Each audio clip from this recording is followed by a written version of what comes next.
It's Platt, and today we try a little taste of honey. That's next to Platt's Beer of the Week.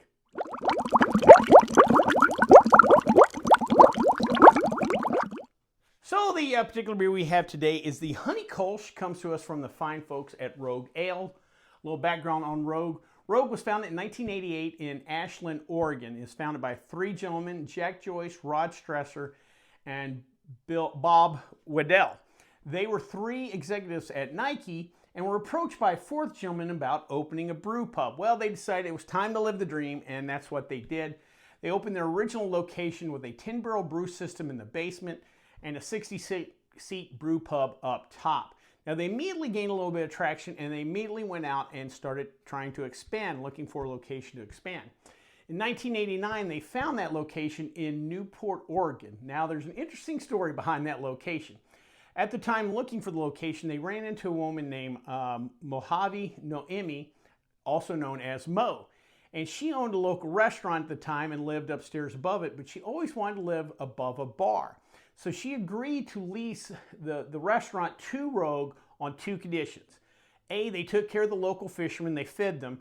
That was something she was known for, and apparently there was a lot of commercial fishing in the Newport area. And number two, they had to keep an old black and white picture of her above the bar. Now the photo is of her sitting in her bathtub naked, but she has her knees up kind of covering. But it's an old black and white photo of her just sitting in a bathtub. And you can find that photo today, not only above the bar in Newport, but all their other locations. So Mo is kind of a local legend. Now in 1989, something else happened to Rogue, fortunately. They hired a gentleman named John Mayer. Not that John Mayer, of course. But gentleman John Mayer, who became their head brewer and had come from Alaska brewing up in Juneau. John worked for them for the next 30 years until he retired in 2019 and was replaced by current brewer Joel Shields. So for the entire history of Rogue, they've only had two head brewers. That's kind of a cool story. Move ahead to 2003, and Rogue really set itself apart from other breweries at the time when they opened Rogue Distilling. Now today you've seen several breweries that also do distilling, you know, make their own vodka, what have you, but 20-something years ago that was kind of a big deal, and they were one of the first real craft or micro distilleries in the U.S. Move ahead to 2014 and they really set themselves apart by opening Rolling Thunder Barrel Works. They opened their own cooperage, made barrels not just for the distillery but the brewery also. Apparently, they're the only company in the U.S. that does all three, brewing, distilling, and barrel making, which is kind of a cool story. Today, they have 6 different pub locations throughout Oregon. However, the original location is closed. They also distribute nationwide, and I believe they're starting to export too. Real quick, let's jump into some of their beers. They really have a unique line of just products in general with the distillery. They also do canned cocktails, CBD drinks, spirits, you name it. First is Dead Guy Ale, 6.8% ABV. This is an interesting beer. It's a Maibach, which is a German-style lager, but they utilize their house ale yeast, which they refer to as Pac-Man yeast, so a little different twist there. Next is their Chocolate Stout, 5.8% ABV. This is done on nitro, or is a nitrosized beer, which gives it a really nice creamy taste, pairs great with the chocolate. I'm definitely going to keep my eye out for that beer. Next, we get into their spirits. Dead Guy Whiskey. This is bottled at 80 proof. It is a pot distilled single malt. Sounds interesting, even though I'm a little disappointed about the 80 proof thing. Generally, when you start getting in the 90s and around 100, whiskeys really kind of open up. A lot of those flavors get kind of tamped down when you drop the ABV to 80, but I'll definitely keep an eye out for it. And lastly, Whiskey Ginger, 7.5% ABV. This is part of one of their canned cocktail lines made with lemon and ginger. Sounds very interesting. Well, before we try this particular beer, though, let's check out the stats.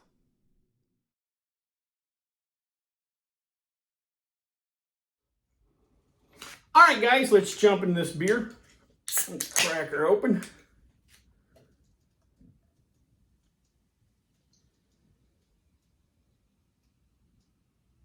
All right, quite effervescent.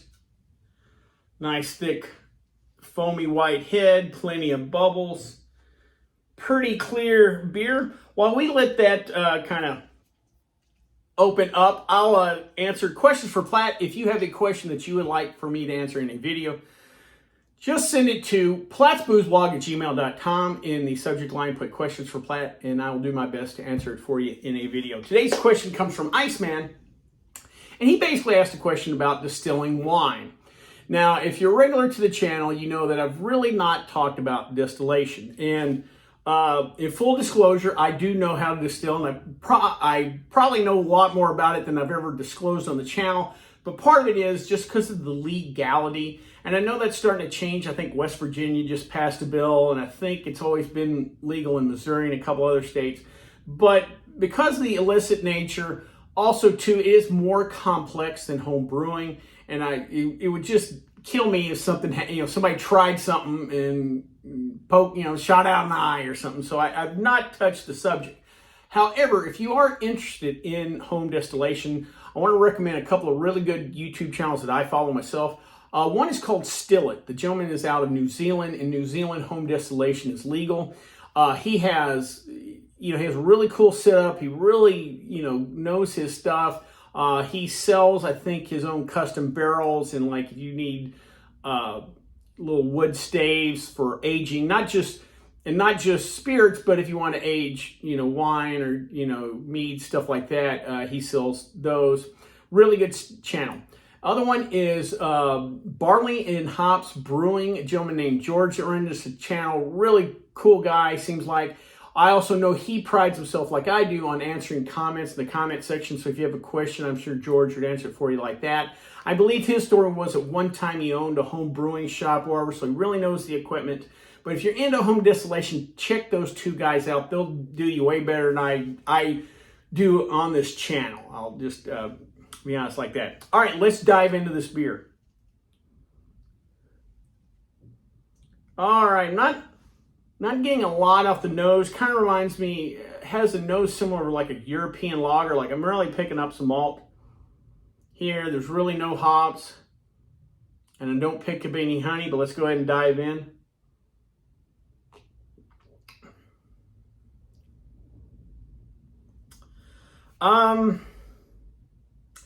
Yeah, that tastes like a European lager to me. I'm not picking up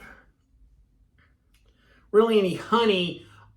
Kolsch's in general to me are pretty crisp beers, not quite to your Pilsners, but kind of in that vein. And this one has kind of a malty viscosity to the mouthfeel to it.